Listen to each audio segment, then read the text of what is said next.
Assalamualaikum warahmatullahi wabarakatuh. Selamat pagi anak-anak semua. Kita ketemu lagi di seni rupa.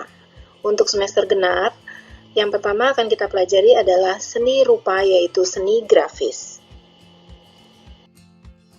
Tujuan pembelajaran kita kali ini adalah kalian diharapkan setelah mengikuti kegiatan ini bisa mengidentifikasikan jenis-jenis seni grafis berdasarkan teknik pembuatannya.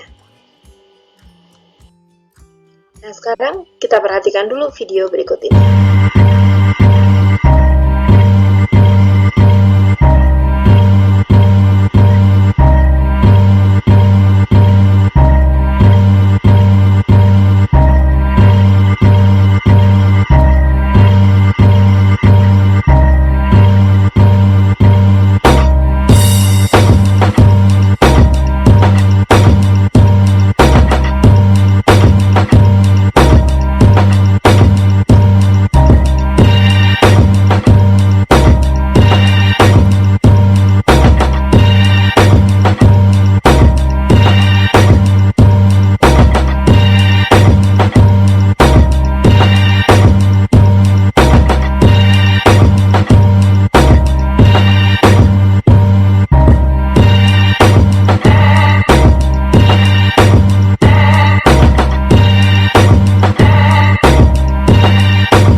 Nah, kalian sudah perhatikan tadi itu adalah salah satu dari seni grafis. Nah, sekarang pengertian seni grafis itu sendiri apa sih?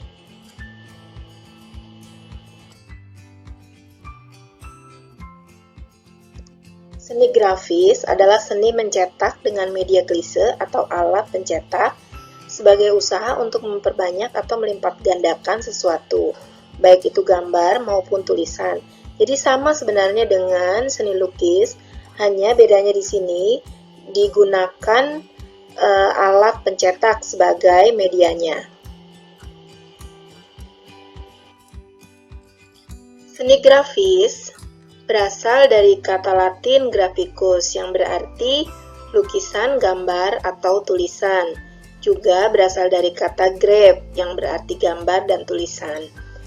Nah, sedangkan grafis itu juga berasal dari bahasa Yunani, graphien yang berarti menulis.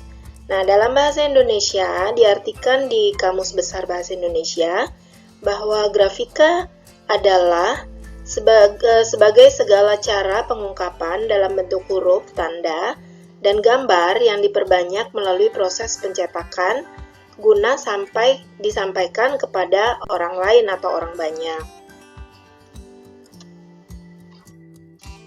Nah, sekarang kita pelajari dulu jenis-jenis seni grafis yang sering digunakan. Yang pertama adalah cetak tinggi. Cetak tinggi disebut sebagai relief print atau raised printing. Nah, raised printing ini berarti adalah cetak timbul. Jadi seperti stempel contohnya di sini. Nah, cetak tinggi ini memiliki permukaan yang tinggi atau yang rendah. Permukaan ini adalah klise atau media yang digunakan adalah klise. Nah, kemudian bagian yang tinggi akan terkena tinta. Kemudian setelah terkena tinta, lalu bagian tersebut ditempelkan pada kertas dan akan menghasilkan gambar. Itu adalah cetak tinggi. Yang kedua adalah cetak saring. Cetak saring ini sering digunakan untuk sablon atau percetakan kaos. Nah, cetak saring disebut sebagai serigraf, termasuk silk screen, yang memiliki teknik proses cetak dengan menggunakan screen. Ini dia screennya atau layar. Kemudian dikenal sebagai sablon desain grafis. Nah, inilah yang sering digunakan di percetakan-percetakan untuk membuat kaos. Kemudian yang ketiga adalah cetak datar. Planograf atau planografi merupakan permukaan klise rata atau datar. Ada bagian yang menolak tinta dan ada bagian yang menerima tinta. Nah, bagian yang menerima tinta ini akan menghasilkan gambar. Teknik ini bisa digunakan untuk sablon manual. Contohnya adalah litografi, monotype, dan teknik digital. Selanjutnya adalah cetak dalam. Pada cetak dalam, ini berbeda dengan cetak tinggi. Kalau cetak tinggi, permukaannya yang tinggi. Kemudian, kalau cetak dalam, permukaan atau klisenya dalam karena ditoreh terlebih dahulu, seperti ini, dicukil terlebih dahulu. Nah, bagian yang rendah, tempat menempelnya tinta. Nah, pada bagian tersebutlah yang nantinya akan menghasilkan gambar. Ini kebalikan dari cetak tinggi. Kemudian yang berikutnya adalah jenis-jenis cetak grafis lainnya yang sering juga digunakan atau bahkan sekarang paling banyak digunakan yang dikenal sebagai desain grafis. Nah, yang pertama adalah cetak stensil. Ini mudah digunakan karena cetak stensil ini merupakan cetak grafis yang menggunakan prinsip cetak saring sebenarnya, tetapi bisa dibuat secara manual. Gambar yang dihasilkan merupakan hasil dari penintaan bagian yang berlubang seperti ini. Jadi gambarnya dilubangi terlebih dahulu, kemudian bagian yang berlubang inilah yang nantinya akan diberikan tinta. Maka cetak ini juga diperlukan master atau cetakan yang biasanya menggunakan bahan yang mudah untuk dilubangi, seperti kertas dan plastik. Nah, contohnya seperti yang di video yang sudah kalian amati tadi. Nah, pada prinsipnya, dasar teknik ini akan melubangi bagian yang ingin dijadikan objek. Nah, jadi bagian-bagian yang akan dijadikan objek itulah yang dibuang, kemudian diberi tinta. Lalu yang berikutnya adalah cetak kolagrafi. Kolagrafi adalah teknik mencetak dengan menempelkan objek pada kanvas. Kemudian setelah ditempel objeknya, lalu dicat seluruh permukaannya. Setelah selesai dicat permukaannya, kemudian seperti ini dicat semua, kemudian bagian-bagian ini nanti dilepas. Nah, setelah dilepas, bagian yang tertimpa dari media ini tadi, sebagai model tadi, ini tidak akan terkena tinta. Nah, itulah yang nantinya akan berbentuk gambar. Ini mudah dilakukan, biasanya digunakan pada media kertas. Lalu yang berikutnya adalah cetak fotografi. Nah, inilah yang paling banyak digunakan sekarang. Fotografi adalah seni yang menggunakan pencitraan pada sebuah objek. Unsur seni yang sering ditonjolkan adalah komposisi foto.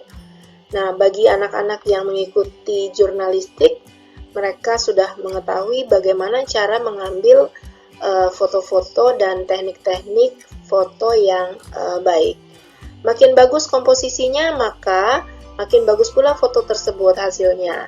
Nah, kalian lihat di sini sudut-sudut pengambilan gambarnya juga diperhitungkan sehingga hasil yang dibuat sangat maksimal nantinya. Nah, kemudian yang berikutnya adalah cetak intaglio. Cetak intaglio adalah teknik cetak timbul, hampir sama dengan teknik cetak tinggi. Kemudian hasilnya yang berbeda. Nah, hasilnya ini akan timbul seperti ini. Biasanya digunakan untuk mencetak uang kertas. Nah, cetak timbul ini dilakukan dengan cara menorehkan atau menggoreskan plat aluminium yang digunakan sehingga membentuk suatu gambar yang diinginkan. Kemudian area yang digores tadi diisi dengan tinta dan ditempelkan pada kertas basah. Hasilnya akan timbul seperti ini, atau sering disebut sebagai emboss. Nah, demikianlah materi tentang pengertian dan jenis seni grafis. Selanjutnya, buatlah catatan penting pada buku catatan kalian, sehingga kalian mudah untuk mempelajari tentang seni grafis. Selanjutnya akan kita pelajari tentang teknik seni grafis di pertemuan berikutnya. Wassalamualaikum warahmatullahi wabarakatuh.